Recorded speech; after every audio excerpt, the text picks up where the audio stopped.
Wejangan welas asih, bebas dan leluasa,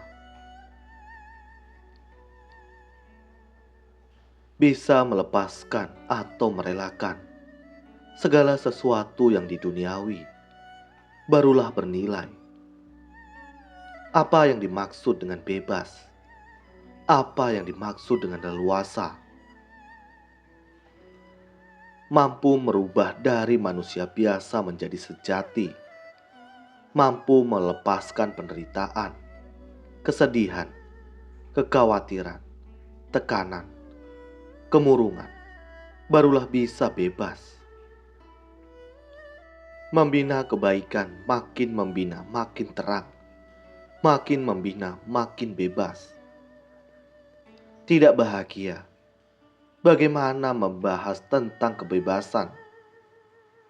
Tidak bisa menenangkan diri, maka diri tidak mampu merasa bebas. Bagaimana bisa mengembangkan pelaksanaan kebajikan kamu? Tidak bisa menenangkan diri, tidak bisa bebas, karena hati manusia kamu masih belum bisa melepaskan. Hati manusia masih tersisa di dalam hati kamu. Bagaimana menolong dunia dan menolong umat? Masih hati manusia yang mengontrol diri atau mengontrol roh sejati. Bagaimana bisa menunaikan ikrar? Kebebasan yang sesungguhnya harus mampu bisa melepaskan atau merelakan semua yang di luar badan kita. Lalu kamu kembangkan dalam hati kamu. Harus benar-benar berjalan keluar.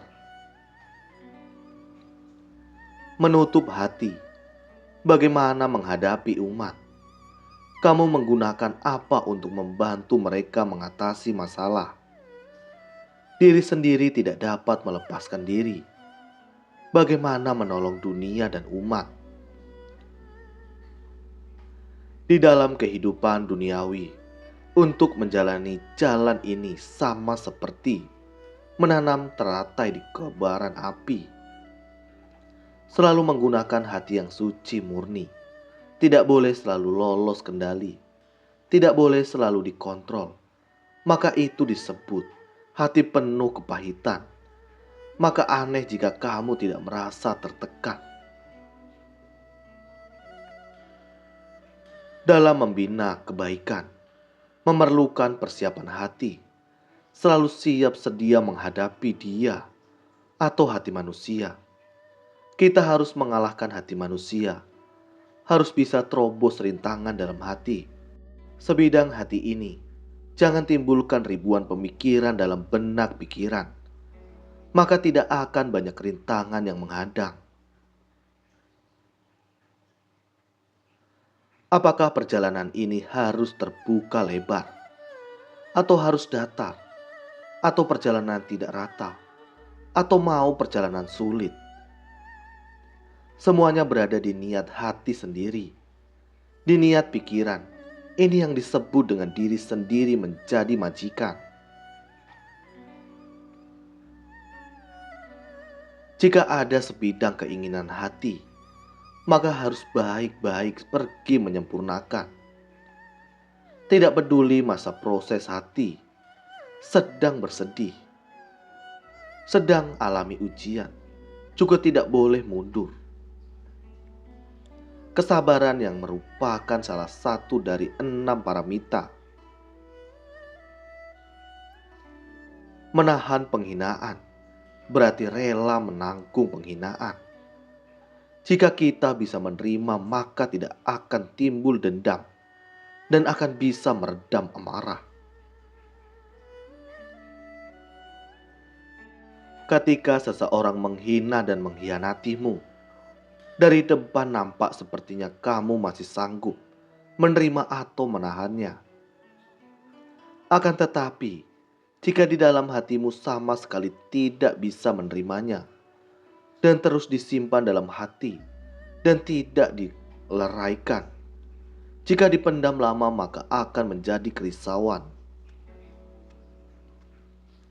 maka kita harus belajar seperti kakek guru Buddha Maitreya yang mengabaikannya dengan senyuman.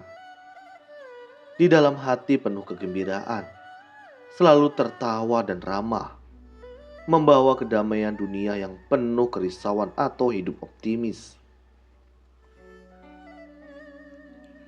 Di kalangan masyarakat terpercaya bahwa seperti Buddha Maitreya yang selalu tersenyum, berperut buncit, lucu, dan ramah. Orang percaya bahwa gambarnya dapat memberikan inspirasi pada orang-orang dari kekhawatiran dan penuh optimisme dalam hidup. Pembinaan diri yang sanggup, jiwa raga menerima penghinaan adalah tingkat pembinaan diri paling tinggi. Bagaikan menghadapi masalah yang datang, ditangani hingga masalah selesai. Hati ikut menyesuaikan kondisi atau hati tidak terikat pada masalah dan orang. Bagaikan perahu yang berlayar, tidak meninggalkan jejak. Sebuah perumpamaan yang sama jika kamu mau belajar tingkat pelatihan. Ini kita harus tahu bagaimana membiarkan orang lain memfitnah tanpa harus sedih atau marah. Tidak terpengaruh atas hinaan orang lain, dan hati tidak tergerak untuk menjadi sedih dan marah. Begitu masalah datang, akan diatasi dan diselesaikan atau tidak menghindar. Jika masalah sudah diselesaikan, maka hati ikut selesai dan tidak akan terus berlarut-larut hati melekat pada permasalahan dan orang lain. Hati bagaikan lautan, apa yang dilalui oleh masalah dan hinaan orang lain. Yang datang pergi tetap tidak meninggalkan jejak. Karena begitu, hatimu merasakan kesedihan, maka kamu naik emosi, marah hingga sangat mudah menciptakan bencana. Karena sebuah kemarahan bisa membuat di dalam hati merasakan ketidakadilan. Sesaat akan sangat mudah menimbulkan banyak hal yang mampu membuatmu merasa menyesal seumur hidup. Sekarang membina kebaikan harus memahami dan melampaui hal-hal duniawi yang disebut dengan meminjam jodoh untuk melerai jodoh yang tidak baik. Menjumpai urusan lancar maupun kendala, sebab akibat hukum karma. Jangan menyalahkan langit dan orang-orang. Bersyukur atas semua sebab jodoh, barulah sesungguhnya disebut melampaui sebab jodoh. Terima kasih. Semoga bermanfaat.